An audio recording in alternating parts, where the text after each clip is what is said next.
I remember I went down to the to Miami to where the BeeGees studio was, and interviewed all three of them before they were doing a one night only thing on Man, right on. A&E.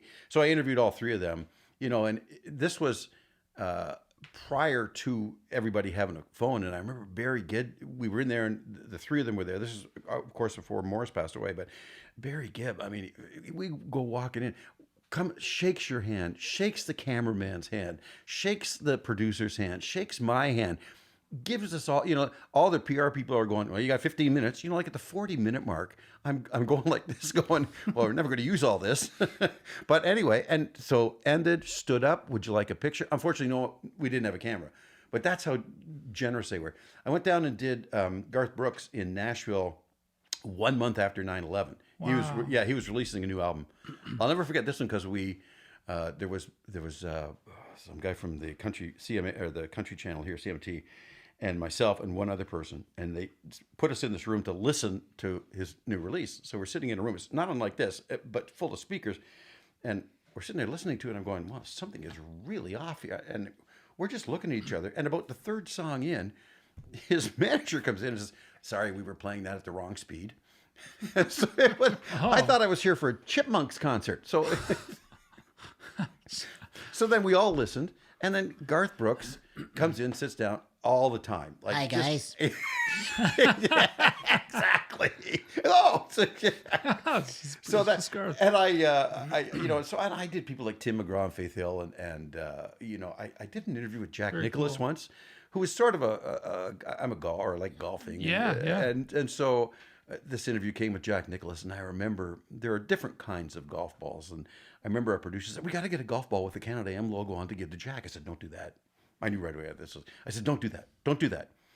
She said, "Why?" I said, "Well, I said, first of all, he's Jack Nicklaus. Secondly, I'm sure he gets all the free golf balls he wants, and I said, I don't think he's going to put a Canada M logo, on his wall, or what would he do with it, or blah blah blah." Sure enough, day of the shoot comes. He's at a house. He's at a fundraiser at one of these mansions, and so it was a private kind of thing. So sure enough, she shows up and she's got a box of Callaway warbirds. So a warbird, it wouldn't be the worst golf ball out there, but if you stood on your tippy toes, it wouldn't be hard to see it. So now I've got this Callaway warbird golf ball with the Canada AM logo on it. So the interview ends, and I said, "Geez, thanks, Jack," and everything else. And the producer, she says, "Give him the ball, give him the ball." I said, "I'm not giving him the ball." She goes, "Give him the ball." I said, "Okay, I'll give him the ball." So I went back and I said, "Jack, listen," I said, "I got a little golf ball here for you. It's got the Canada M logo on, and we'd kind of like to have you to have it. You can do what you want with it." So he picks the ball up. I'm not kidding. He picks the ball up, he holds it in two fingers, turns it around, and goes, "Warbird," and hands it back to me. No way. Yes. That's brilliant. Oh my God. Warbird. Like, what? So I remember that, that kind of stuff. But I mean, there's so many people went Oh, my through there, God. just so many people, like Tony Bennett went through, and the musical artists we had on that. I mean, Tina Turner, Adele, Taylor Swift, Unreal. Diana Krall, Paul Anka, like the number of musical, Mary Chapin Carpenter. Last week when we had this kind of Canada reunion, I was putting a playlist together of all the artists I could remember that had been on the show.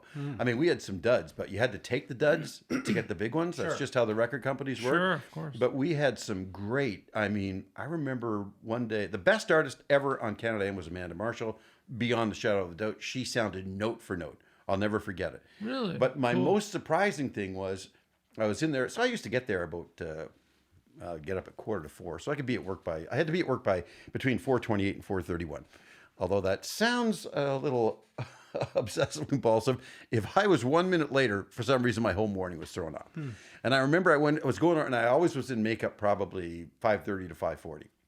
So I remember Paul Anka was performing, and I thought, I'll just go in the studio and see his setup.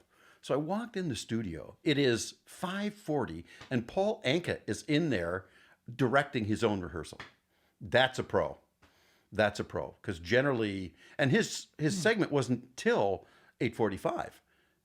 So that's how much he thought of, he wanted everything he ever did to be top notch. Like that, Yeah. I can't even think of two other people who did that. I just, Totally. you know, people are still loading in sometimes at 5:30, and this guy's in there full orchestra.